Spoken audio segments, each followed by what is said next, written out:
Leonie Benesch. I love September 5 and how it covers the Munich hostage crisis from the perspective of the ABC sports crew. What were your initial thoughts when you found out this was the angle into the story? But that was for me, well, first of all, thank you.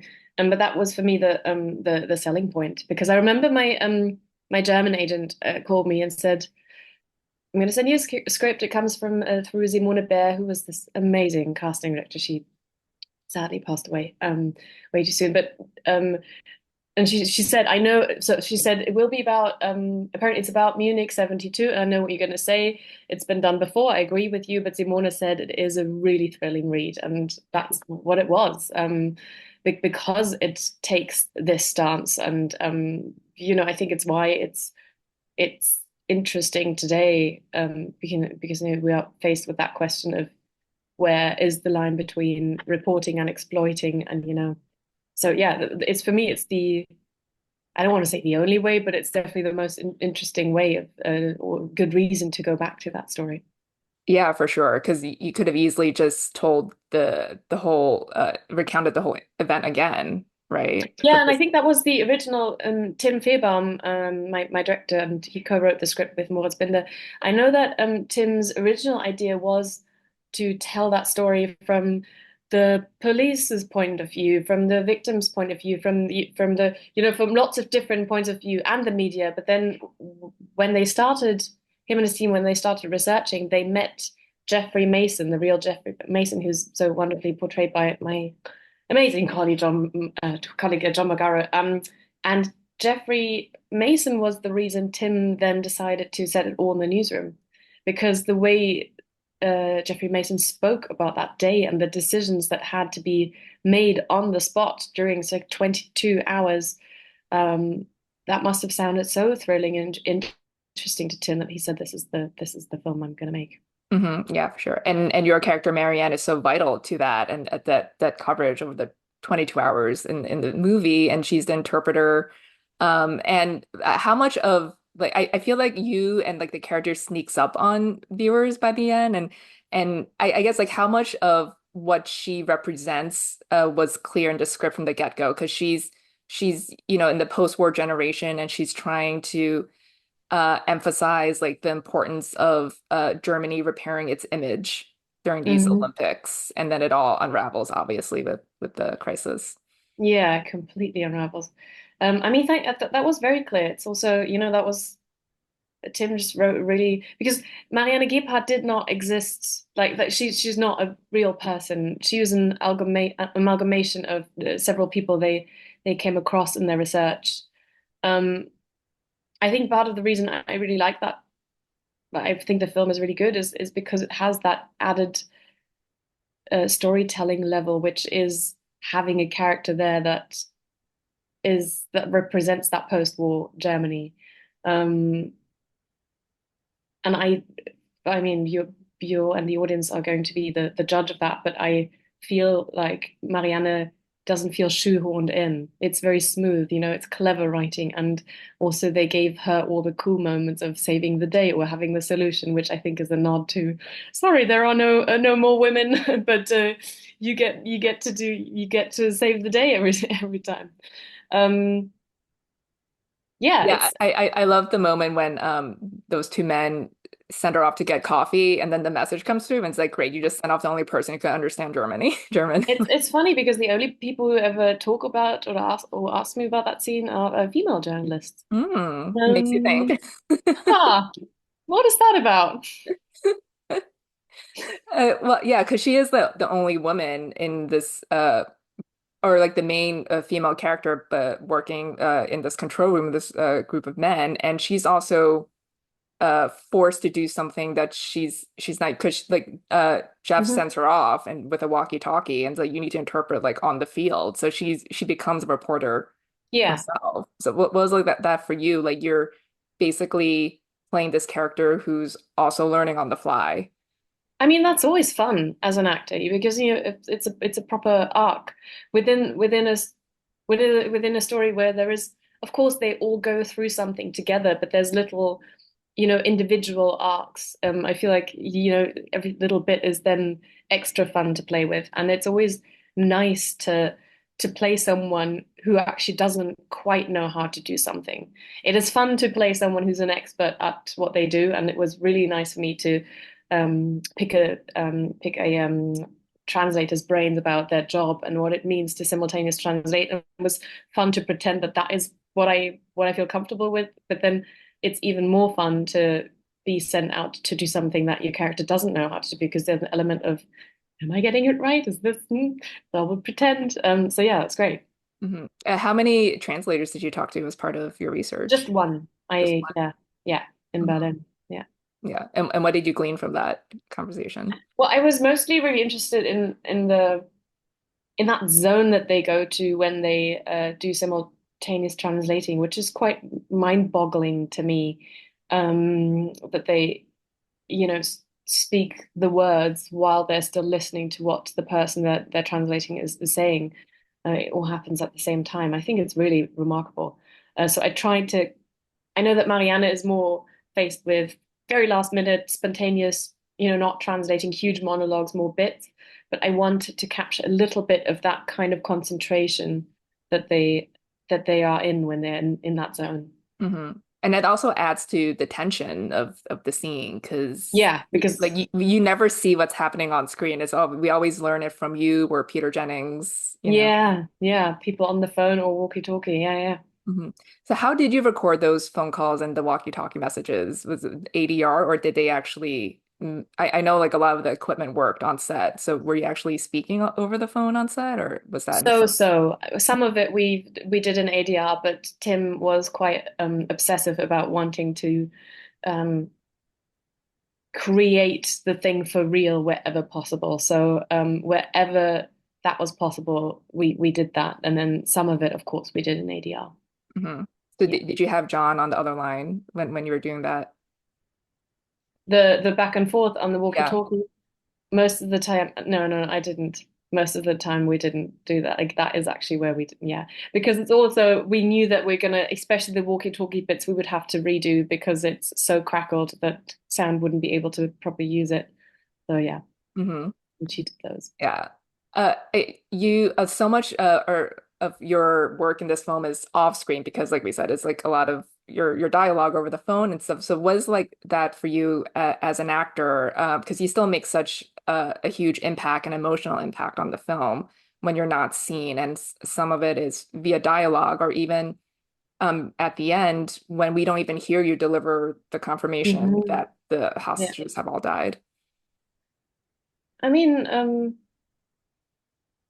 I love I love when that is used because people I love that Tim has the guts to trust that it will work because the temptation would always be to also have a camera on my face to have that moment of looking into the actor's soul, and none of us got that here because it's quite documentary like filmmaking. That's how Markus Förderer and Tim decided they wanted to shoot it, is very much in the room with us, but not really ever knowing where the camera would be. I really appreciate that kind of a trust of a director in his script and in his actors, that the story, we will actually do the story, we will do it justice, and that it will speak for itself.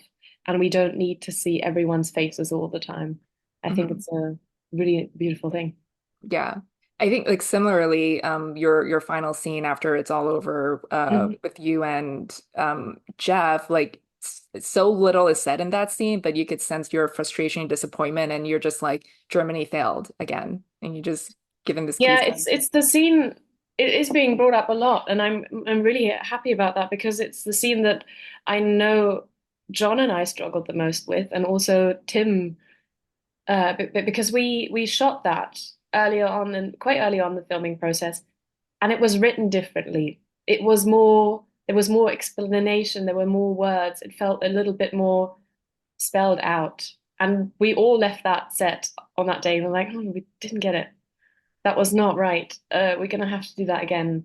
So it kept creeping up on the filming schedule, and I was like, oh no, there's that scene again, and then we never got to it, and then we finally did, and it was not easy because it was really difficult conversations about things like, of course, German guilt. What do we say in this scene at the end of the film? Because John and I very much felt like we didn't want to explain the film at the end of the film.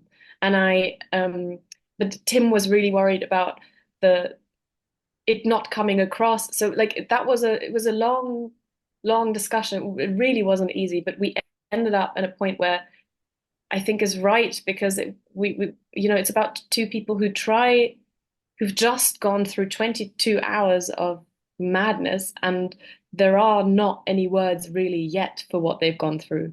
So the conversation that was written by Moritz and Tim is the conversation we said at the time that they might have in 5 years' time, but not at this moment in time. So we thought if, yeah, um, we reduced it to the bare minimum and made it about two people who tried to find words for something. Hmm. And yeah, and that's just, a tribute to Tim and also John. And that was very much the spirit on set. It was like it was a true collaboration. No one was precious about um, losing lines or changing things.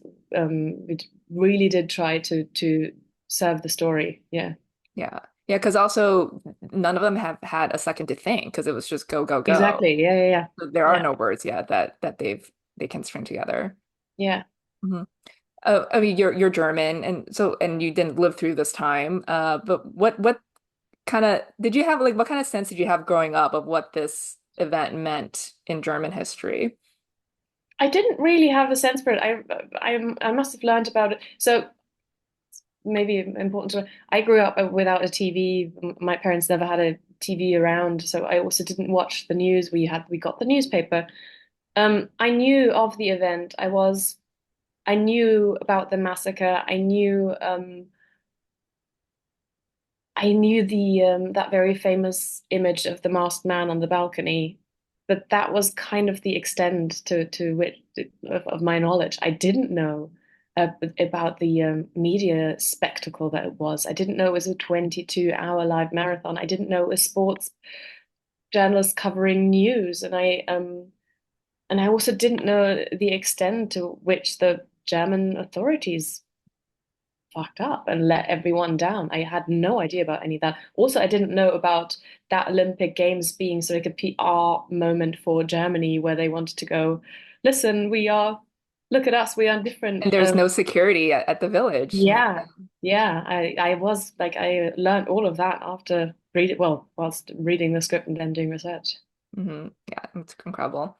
I also love just your set because I know that was all real and they try to replicate the Yeah. studios as realistically as possible. And I've had people say to me like, "Oh, all takes place in like one set. Does it feel claustrophobic?" I was like, "It feels claustrophobic, but it's not like watching a play at all because it's Yeah. so kinetic. You're always going from room to room." So it was like acting on that set.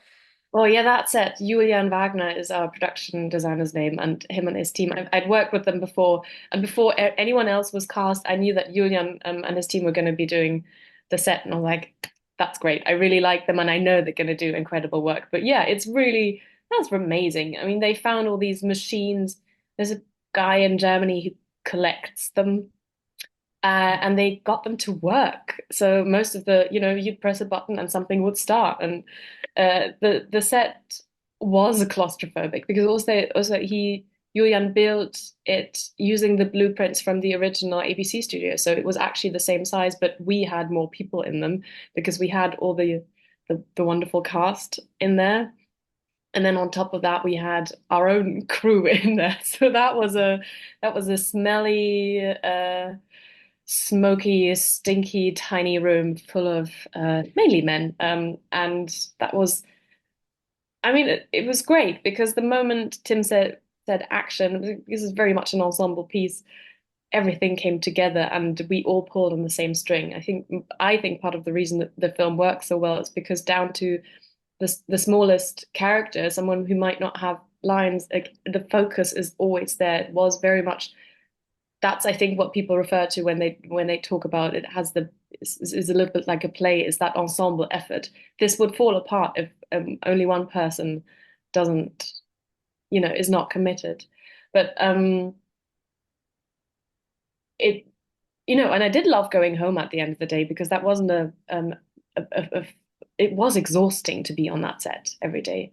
Uh, but it was I can't stress how important those claustrophobic spaces were, and like how realistic everything was. I think it's if you walk onto a playground that's been this well prepared, similar to what I said earlier with the script, then you can really just let go and do the work. Yeah.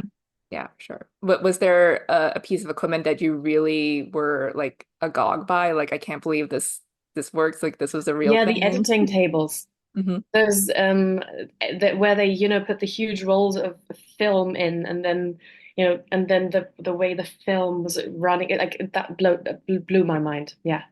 Yeah, because now everything is digital. They had to Yeah. smuggle film back then. Yeah. Yeah.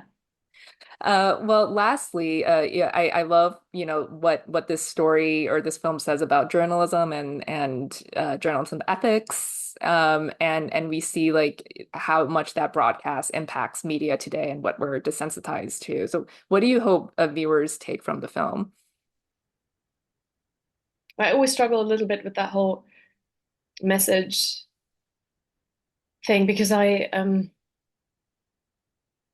don't know. I feel like it's a film that allows for to ask yourself some questions when it comes to uh what you said, like what have I become desensitized to? Because the news today are mostly, especially in the US, I think, are mostly about making people feel stuff and making them stay engaged, similar to most of the apps. But I wonder, does the constant 24-hour sensationalist news cycle help us understanding the underlying issues of a conflict or a situation?